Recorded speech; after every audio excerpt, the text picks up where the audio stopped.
안녕하십니까. 서울대학교 병원 내과 허대석입니다. 오늘은 진료 현장에서 흔히 부딪히는 의료 윤리 문제에 대해서 말씀드리겠습니다. 실제 2012년도에 있었던 환자 사례를 중심으로 자기 결정권 문제를 검토해 보겠습니다.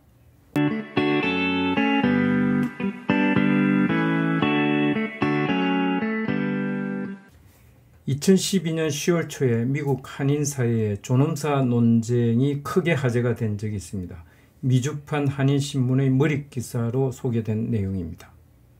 이 사건은 미주 한인 사회에 국한되지 않고 미국 전체를 대상으로 하는 뉴욕타임스와 같은 언론에서도 지속적인 관심을 가지고 보도하였습니다. 10살 때 부모를 따라 미국으로 이민 간 젊은 여성 이야기입니다. 좋은 대학을 졸업하고 은행에서 근무 중이던 28세 여성이 뉴욕 마라톤 대회에 참가하기 위해 운동 연습을 하다가 쓰러집니다. 병원으로 옮겨져 정밀검사 후 뇌종양으로 확진되어 방사선 치료와 항암제 치료를 받았으나 호전되지 않고 계속 악화됩니다. 진단받은 지 8개월 후인 2012년 7월에는 본인 스스로 음식물을 삼킬 수 없어서 인공 튜브를 통해서 음식물을 공급해야 될 정도로 악화되었고 2달 뒤인 9월 초에는 경련이 심해지면서 호흡곤란이 생겨서 인공호흡기를 시작합니다. 그러던 중 환자는 무의미한 연명 의료는 원하지 않는다는 서류를 자신의 변호사를 통해 제출하여 인공호흡기 제거를 요구합니다. 9월 24일 날 인공호흡기를 제거할 예정이었으나 환자 부모가 강력하게 반대해서 병원은 인공호흡기를 제거하지 못하고 법원에다가 결정을 요청합니다. 법원은 9월 28일 날 4일 후죠. 인공호흡기 중단 및 제거가 가능하다고 판결을 내립니다. 그러나 환자 가족이 인터넷 매체와 한인교회 등을 통해 강력히 법원 결정에 반발하면서 사회 문제화되자 미국 언론이 이 분쟁을 본격적으로 다루게 됩니다. 첫 번째 질문입니다. 여러분이라면 이런 상황에서 어떤 결정을 내리겠습니까? 의료진이 입장에서도 좋고 환자나 환자 가족 입장에서 미국의 병원이나 법원의 결정처럼 인공호흡기를 중단하는 것에 찬성하시겠습니까? 이 경우 인공호흡기 중단과 함께 제거와 함께 환자는 사망합니다. 아니면 환자 부모의 요구처럼 인공호흡기를 유지하는 연명 의료를 계속 하시겠습니까? 실제 그 뒤에 진행된 상황은 다음과 같습니다.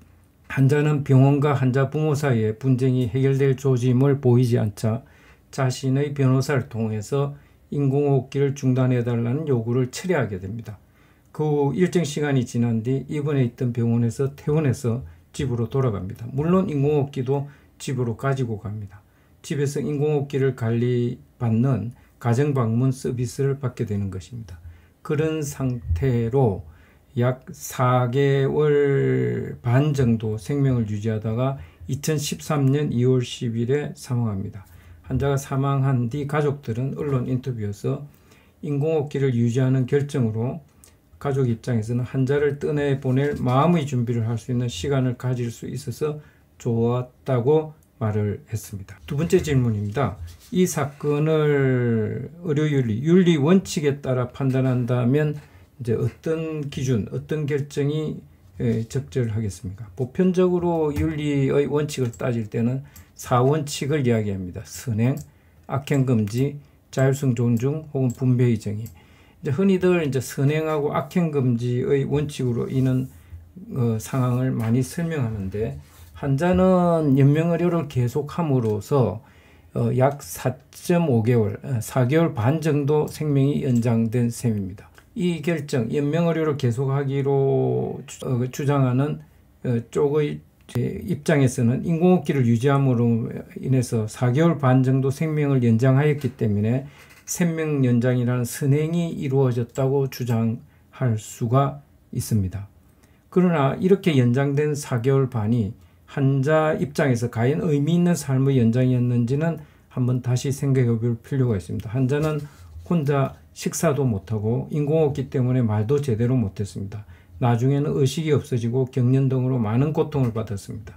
혹시 고통받는 기간만 인위적으로 연장한 악행을 한 것은 아닌지 우리가 다시 한번 생각해 볼 필요가 있습니다.